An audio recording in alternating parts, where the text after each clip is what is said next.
రాను రాను ప్రతి ఒక్క రాజకీయ నాయకుని యొక్క జీవితంలో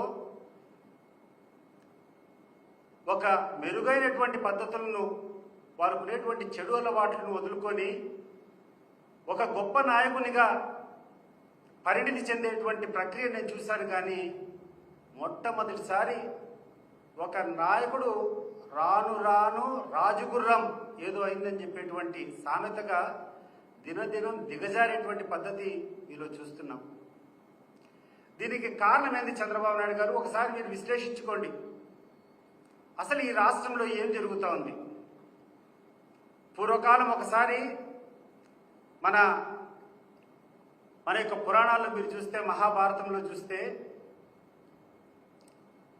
ధృతరాష్ట్రుడు ఏ రకంగా దుర్యోధను చేతుల్లో అతని కబంధ హస్తాల్లో చిక్కొని కౌరవ సామ్రాజ్యానికంతా సర్వనాశనానికి కారణమయ్యాడో, ఆ రకంగా ఈరోజు నీ యొక్క కుమారుని యొక్క పదవీకాంక్ష వల్ల, మీ యొక్క కుమారుని యొక్క దుశ్చర్యల మూలకంగా సర్వనాశనం అయ్యేటువంటి పరిస్థితులకి ఈ రాష్ట్రాన్ని, నీ పార్టీని, ప్రజలందరినీ కూడా తీసుకొని పోతున్నావు.